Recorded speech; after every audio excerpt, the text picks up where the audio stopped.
Welcome back, all you Fabricants and Fleshbags, to the super, not funny show reviews. And today we're going to be reviewing Reservation Dogs Season 2, Episode 9. It's entitled Offerings, coming to you from FX and Hulu. So, was it good? Was it bad? And should you be watching? Man, y'all, I should have known. As soon as I heard and them talking about getting letters from their past selves. As soon as I saw the teacher hand over that letter from Daniel, I knew I was going to be crying in this episode, and that's definitely happened in this episode. We got this episode called Offerings, in which Willie Jack receives the letter that Daniel wrote to his future self. A time capsule project they had at school. And she and Bear, they're seniors, and they get their old ones. And apparently, I guess, Willie Jack wanted to be a wizard, and, Bear wanted to be a rapper like his dad. So, ninth graders, what do they know, right? But I knew that letter from Daniel was going to be a tough one. And what was Willie Jack going to do? What I did not expect was for her response to go visit her aunt, who we did not know this. We knew Daniel's dad was, roofing, and he and Bear worked together.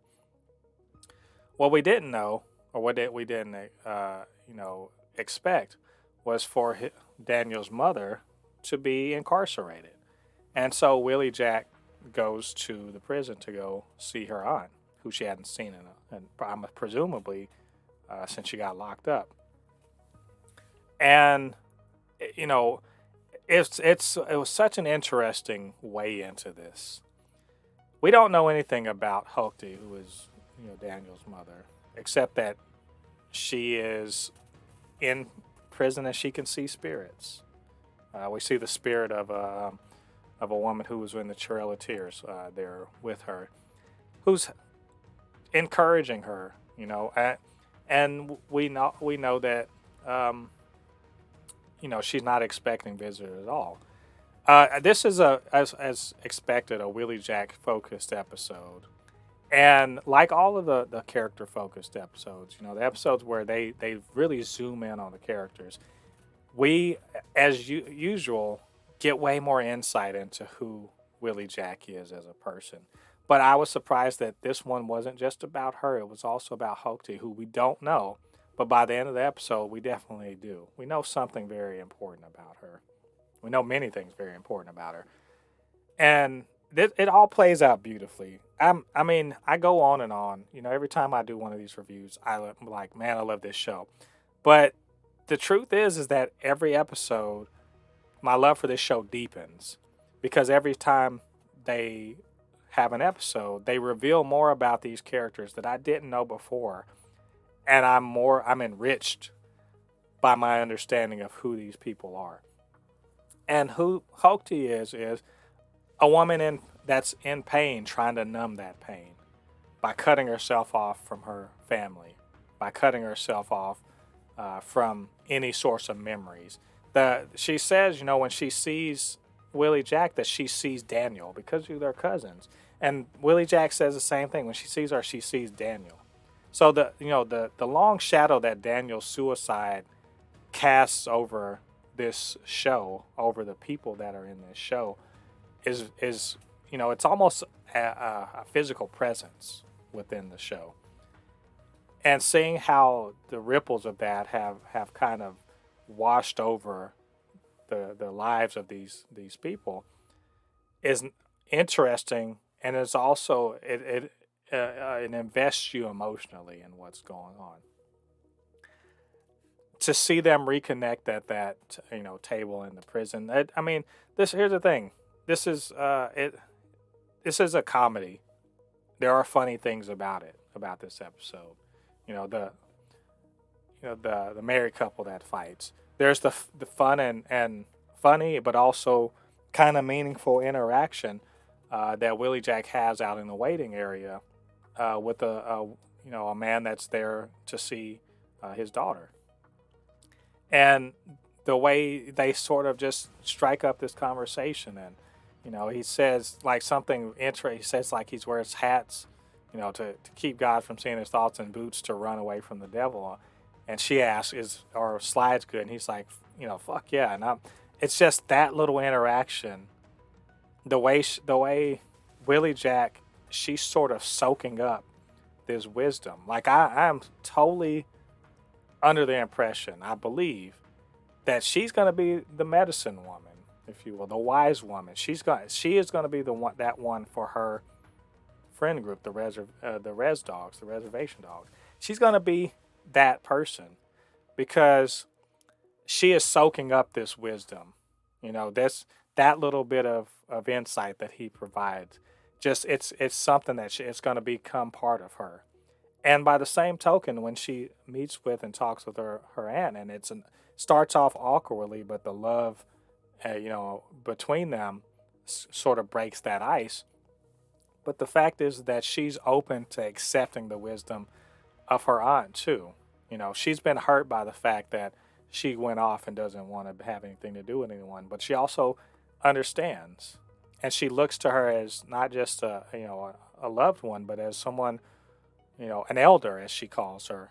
She feels like the elders have sort of let them down, but she opens up this door for Hoki to come in and do her, I guess her responsibility as an elder to this young lady, and to provide some wisdom and some guidance. And I love the fact that it's the generational aspect of it, and also the fact that love never diminished, and trying to numb herself from it did not necessarily work.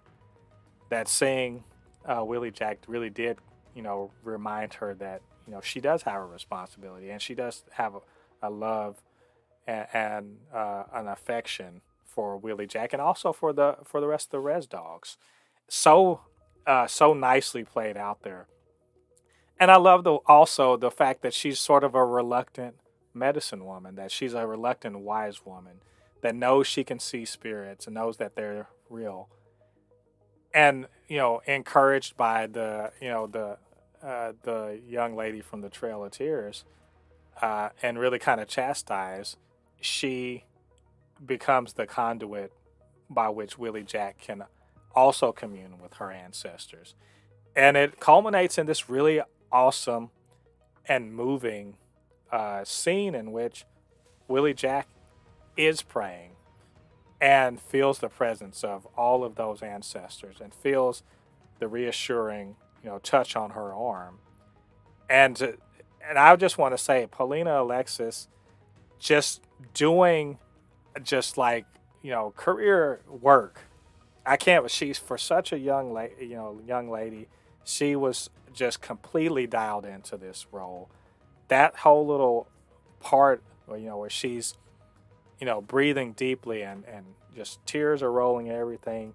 I felt it all the way, inside of me. I couldn't keep my tears in. It was such a powerful moment. And at the same time, this Lily Gladstone plays Hoki. She is just she's an amazing foil in that particular scene. It was just beautiful. Like I can't say too much more than that. It was just beautiful to see that play out, the passing of knowledge and wisdom, and that spiritual connection was just, I couldn't ask for too much more in such an episode. And that they were able to part on good terms with, one having done their best to help, guide the young person. That was just really good. And that, that Willie Jack could leave there with some kind of, idea about how she should proceed to fix the Rez Dogs and their, I guess you want to say they're going through the motions of friendship, but not actually being friends. Which, we saw in previous episodes why that was. And so, that would have been great by itself, but then to have it actually close out the episode with her taking that wisdom and then applying it, taking the offering of food to bring people together, to cook a meal, to bring food together, and to be their group again, even if they're just going through the motions. And then, showing Daniel's letter and that being the galvanizing, force that actually starts to mend these, kind of these broken relationships between the Rez Dogs. It all comes together so beautifully, and I loved it. And the episode ends with, again, this is just a testament, not just to the writing, but to the fact that Sterling Harjo is just, he's got a great eye. He's got a great eye, idea of parallels and cinematically, visually, showing not just what's going on within the hearts of the women who were there. So Hoki looking at her picture of Daniel as a child, and you see Willie Jack just kind of looking off, in thought with the picture of Daniel behind her. Just beautiful imagery. I can't praise this too much more. It's probably my favorite episode of the season, in which there are many great episodes already. It astounds me that they keep raising the level of excellence within this, but they do, and it's a great episode. And this is exactly why. This is why, on the eve of the season finale, they are renewed for a third season. Very well deserved. It's one of the great shows on TV right now. If you're not watching, I don't know what you're doing with yourself. But anyway, I've gushed plenty. Love this episode. Can't wait for the season finale. But what did you guys think about this episode? And what did you think about what I had to say? Get down to the comment section. Let me know your thoughts. Of course, you can always hit me up. supernotfunnyshow@gmail.com or at supernotfunnys1 on Twitter. I'd love to hear what you have to say. Also, while you're down there, do me a favor. Hit that like button. Help this video be seen by more people. And hit that subscribe button. Join the Super Not Funny Show family. Help grow this channel. And hit the notification bell to let you know when we drop more content. All right, all you Fabricans and Fleshbags, thanks for joining me on this episode. Come back next week for the season finale of Reservation Dogs. Until then, I've been Mo de Poupée, resident fabricant and comment extraordinaire on all things pop culture. And I'll see you guys on the other side of the thread. Peace.